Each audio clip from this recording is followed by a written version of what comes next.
৭৫তম সাধারণতন্ত্র দিবস পালন জঙ্গলমহল মেদিনীপুরে। অংশ নিল জেলার ১৮টি ট্যাবলো। গোটা দেশের সঙ্গে জঙ্গলমহল পশ্চিম মেদিনীপুরেও রিপাবলিক ডে অর্থাৎ সাধারণতন্ত্র দিবস পালিত হল সাড়ম্বরে।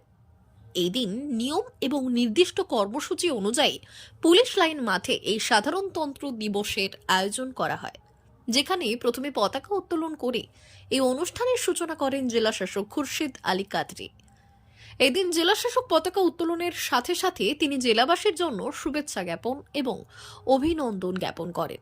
এর সঙ্গে রাজ্য সরকারের নতুন বার্তা পৌঁছে দেন জেলাবাসীর কাছে।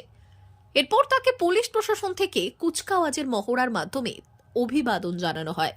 একে একে বিভিন্ন রাজ্য পুলিশের প্যারেডের পাশাপাশি বিভিন্ন পুলিশের গাড়ি তার নির্দিষ্ট বাদ্যযন্ত্র এবং সাইরেন বাজিয়ে অভিবাদন জানান। জেলাশাসক খুরশিদ আলী কাদেরের সঙ্গে এই অভিবাদন গ্রহণ করেন জেলা পুলিশ সুপার ধৃতিমান সরকার। এই অভিবাদনের পর এক সাংস্কৃতিক অনুষ্ঠান অনুষ্ঠিত হয়, যে অনুষ্ঠানে অংশগ্রহণ করে ছোট ছোট কচি কাচারা। তারা বিভিন্ন রকম নৃত্য গীতে অংশগ্রহণ করে এবং নিজেদের প্রতিভা তুলে ধরে। ভারতের স্বাধীনতার জন্য নিজেদের উৎসর্গ করেছে। দেশের স্বাধীনতার জন্য ক্ষুদিরাম বসু, মাতঙ্গিনী হাজরা, হেমচন্দ্র কানুনগো, প্রদ্যুৎ ভট্টাচার্য, অনন্ত বন্ধু পাঞ্জা সহ অগণিত বিপ্লবের আত্মত্যাগ আমরা শ্রদ্ধার সঙ্গে স্মরণ করছি। এই সামগ্রিক উন্নয়নে প্রশাসন আন্তরিকভাবে চেষ্টা করে চলেছে।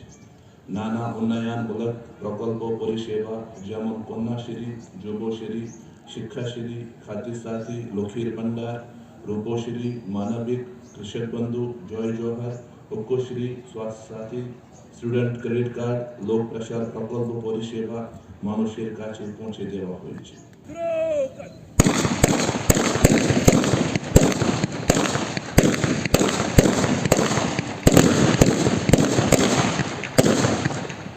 জেলার অনেক বছর শ্রেণী কল্যাণ আদিবাসীদের মধ্যে উল্লেখযোগ্য বিভিন্ন রকম স্কলারশিপ, জাতিগত শংসাপত্র, ইন্টারকাস্ট ম্যারেজ, আশ্রম হোস্টেল, সবুজ সাথী সাইকেল।